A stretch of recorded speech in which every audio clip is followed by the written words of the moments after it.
And welcome back. America's space program began in the late 50s. It started from scratch, including what would the astronauts wear into space. Finding the right materials landed on the desk of Leslie Longstaff at the time. Leslie now is retired, lives here in the Valley, and remembers and is grateful to have been a part of history. How did you get involved with NASA?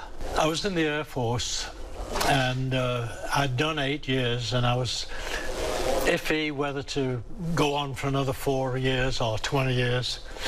And a friend of mine came over to my house one evening, and he said, you know, you're getting out of the Air Force.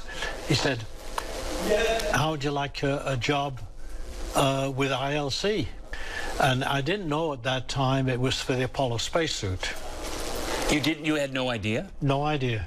But ILC, their job was not, as you knew it, to make products for NASA. What was their original job? Girdles and bras for ladies. Yeah. And so they hired ILC, though, because they needed somebody who knew how to use materials for the spacesuits? Well, it was a competition, actually. ILC went into NASA with an unsolicited spacesuit and demonstrated their suit was the best. They had a guy who would actually touch his hands behind his back like this in the spacesuit, pressurized. So that showed the flexibility of the joints, which ILC was into, because making the living girdle, which was flexible and made out of dipped rubber, not rubber really, but a latex compound, they used the same system for making the joints. So they went down to NASA and got the award for the Apollo spacesuit. And so when you were in the thick of it, what did you actually have to do in order to procure all the right things that the guys, then only guys, would have and would need to go into space? Normally you had a purchase request. And if you didn't have a purchase request, you'd have a purchase request would either spell out the material or you'd have to go and find it.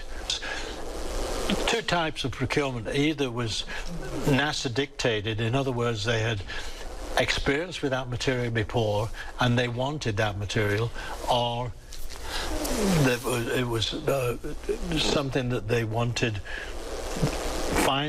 go find it. We need it. That would be the toughest thing. And so what was your biggest challenge in finding something that NASA knew they needed but didn't have?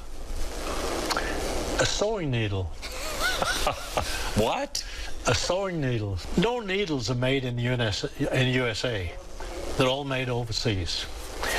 So I drew on something that I had experienced way back in 1944 when I was playing in B-17s at the biggest repair depot in England. And as kids, my brothers and I would go into the dispersal area and go in the planes. All the parachutes were in there. And in the parachute was a little repair kit. Sew up wounds. So they had a surgical needle. So I thought, can't find needles anywhere. Maybe surgical needles are made in America. And they were, so that's what they bought. I bought for the Apollo spacesuit. But it's because you knew from the past what you could use for the present. Yes. 1944, when I left ILC, about 3 years later, they called me up and offered me a job as director of material for the space lab. Wow. But I didn't want to go back to Delaware. I liked it, California. Yeah. So all I did was double my salary and said, this is where I need. And then they turned you down? And they turned me. I didn't hear from them again. Really, they click. Good, nutritious Tang for spacemen and Earth families. We've heard so much about, in space travel, Tang, the drink Tang. Yes. Now, did you have to procure that too? We had a subcontract with Whirlpool Corporation. They also got the contract from NASA, not from me, for the food, dried food, powder, etc. So he sent a secretary out to the local grocery store and said, bring me something back that I can mix with water to make a drink. That's how they decided on Tang. Really? Wow. I mean, as simple as that. Yeah, simple as that. What is your best memory of being a part of this history in our country? In 1965, they hired me to be the buyer for the Apollo spacesuit, and I had to set up the entire procurement system, which had to meet government requirements because it was a Buy America program. You couldn't buy anything unless it was made in America. So I set up the entire procurement system, and they're probably still using the same system today. How great. Well, I tell you, what a pleasure. You are a historian. Thank you. Yeah, and thank you. I really appreciate it. Thank you. All right. Thanks.